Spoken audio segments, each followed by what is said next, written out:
एक बात की शिकायत हम लगातार कर रहे थे। हमें हर बार शिकायत होती थी, हर बार इस बात को लेकर हम मुंह लटका लेते थे कि फला रेटिंग में हमारा देश भारत इतना पिछड़ा क्यों देख रहा है। नमस्ते हिंदुस्तान, कैसे हैं आप लोग? आइए भारत की रेटिंग बताने वाले, करने वाले के बारे में एक बात करते हैं। हम हर बार आश्चर्य से भर जाते हैं कि संसाधनहीन देशों को लगातार मदद हम पहुंचा रहे हैं। चाहे कोई भी महामारी हो या कोई विडंबना हो, हमेशा।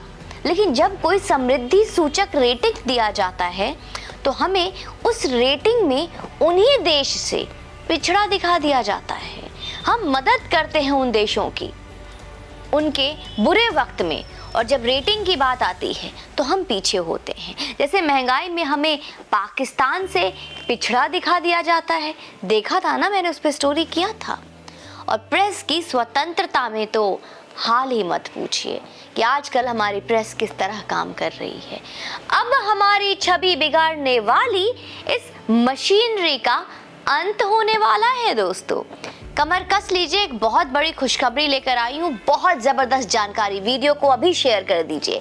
ऐसा नहीं है कि अब हमारी कोई रेटिंग ही नहीं होगी, बल्कि अब रेटिंग को मान्यता देने वाले देशों की समिति में हमारा भारत भी होगा। मतलब कि अब भारत सिर्फ कंटेस्टेंट ही नहीं, भारत जज भी है। भारत को अंतर्राष्ट्रीय स्तर पर एक बहुत बड़ी सफलता मिली है दोस्तों। अभी इसी वक्त वीडियो को लाइक कीजिए और अंत तक देखिए। उसने संयुक्त राष्ट्र की सर्वोच्च सांख्यिकी संस्था का चुनाव जीत लिया है। जी हाँ, बिल्कुल ठीक सुना, भारत ने चुनाव जीत लिया है। भारत को अगले 4 साल के लिए संयुक्त राष्ट्र सांख्यिकी आयोग के लिए चुन लिया गया है दोस्तों, जिसका कार्यकाल अगले साल के जनवरी से शुरू हो जाएगा। इस चुनाव में भारत के अलावा ऐसा नहीं है कि भारत इकलौता देश था। रुकिए जरा, भारत के अलावा चीन, संयुक्त अरब अमीरात और साउथ कोरिया ने भी हिस्सा लिया था। अब इनके आइए नंबर और आंकड़े के हिसाब को देखते हैं। न्यूज एजेंसियों के मुताबिक संयुक्त राष्ट्र सांख्यिकी आयोग के चुनाव में भारत को कितने वोट मिले होंगे, आइए बताती हूँ आपको। भारत को 53 वोटों में से 46 वोट मिले हैं। वहीं ROK मतलब साउथ कोरिया को 23 वोट मिले और चीन को 19 वोट और संयुक्त अरब को 15 वोट मिले हैं। आप इससे अंदाजा लगा लीजिए अपने देश की लोकप्रियता अंतर्राष्ट्रीय स्तर पे कहाँ है। यह बहुकोणीय चुनाव था जिसमें 2 सीटों के लिए 4 उम्मीदवार थे। यानी कि यह चुनाव एक तरह से यह भी सिद्ध करता है, मैं फिर से दोहराऊंगी, कि भारत की स्थिति अंतर्राष्ट्रीय पटल पर कितनी मजबूत हो रही है।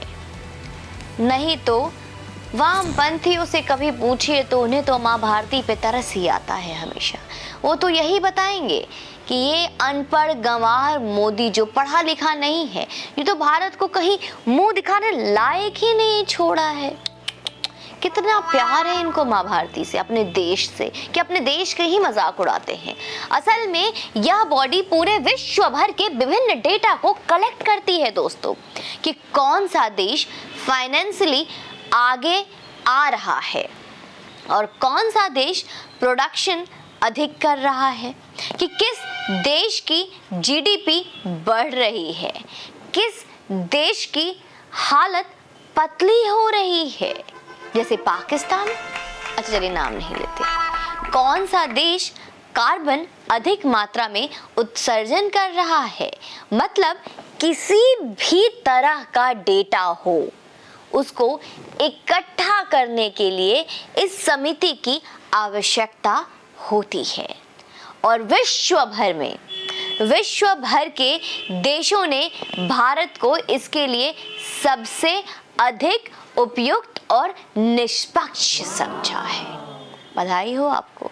बोला था ना, वीडियो को अंत तक देखिए, आगे भी जारी रहेगा ऐसे जानकारी। सुनिए, भारत की यह अंतर्राष्ट्रीय पटल पर जीत एक बड़ी कूटनीतिक जीत मानी जा रही है, क्योंकि जिस तरह से भारत अपने चतुर्दिक विकास से आगे बढ़ रहा है या सभी विकसित देशों के लिए, आप समझ गए होंगे, चिंता का विषय बन गया है। बहुत चिंतित हो रहे हैं आपके अगल बगल वाले पड़ोस देश, और कुछ तो हमारे देश में बैठकर हमारे देश का ही खाते हैं और उनको इस बात से बुरा लग रहा होगा। दोस्तों, भारत दुनिया का सबसे बड़ा बाजार है और हम भारतीय दुनिया के सबसे बड़े खरीदार भी हैं। तो इस हाल में हमसे कोई निर्माता देश दूरी भी नहीं चाहता, लेकिन साथ साथ वो ये भी नहीं चाहता कि हमारी प्रतिष्ठा विश्व भर में और अंतर्राष्ट्रीय पटल पर स्थापित हो। क्यों?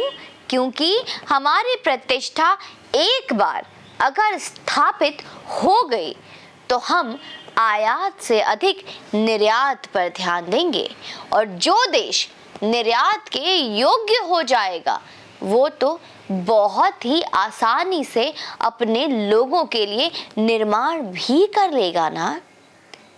और समझें, एक बार जब हम निर्माण करने योग्य हो गए तो फिर उनकी खटिया नहीं खड़ी हो जाएगी, जिनकी अर्थव्यवस्था का एक बहुत अधिक बड़ा हिस्सा हमें कुछ बेचकर ही मिलता है, क्योंकि हम बहुत बड़े खरीदार भी तो हैं। इस निकाय में भारत का कार्यकाल 4 वर्षों का होगा। दोस्तों, भारत ने बहुकोणीय चुनाव में जीत हासिल की है, और इसकी जानकारी भी आपको बता दूं किसने दी।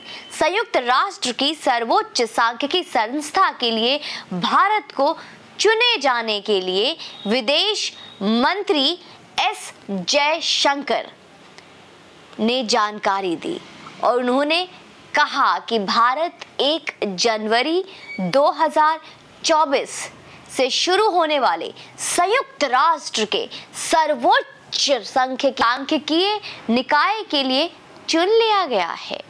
विदेश मंत्री ने भारत की टीम को एक प्रतिस्पर्धी चुनाव में इतनी मजबूती से जीतने के लिए बहुत बहुत बधाई दी है। अब समझ में आया कि मैंने शुरू में आप लोगों को क्यों बधाई दिया था। उन्होंने कहा दोस्तों कि सांख्यिकी विविधता और जनसांख्यिकी के क्षेत्र में भारत की विशेषज्ञता इससे संयुक्त राष्ट्र सांख्यिकी आयोग में स्थान दिलाया है। तो एक बार फिर से सभी भारतवासियों को बहुत बहुत बधाई हो। और जिन लोगों को सुनकर बुरा लग रहा है, कुछ जल रहा है, वो जाकर बगल में आपके आसपास में जो भी केमिस्ट शॉप ले और घिस ले, रगड़ ले। और आप लोग अपना लेकिन किंतु इफ बट परंतु जो भी है, आपकी राय, सुझाव, ओपिनियन, आपके अग्री होना, डिसअग्री होना, आपका हर सहमत होना, असहमत होना जायज है। कमेंट बॉक्स में आपका स्वागत है। आप वहां पर अपने कमेंट्स को खुलकर मेंशन कीजिए। पर्सनल मैसेज के लिए आप मुझे इंस्टाग्राम पे फॉलो करें, मुझे डीएम कर सकते हैं। चैनल पे यूं ही बने रहें और अपना समर्थन देते रहें। जय हिंद, वंदे मातरम।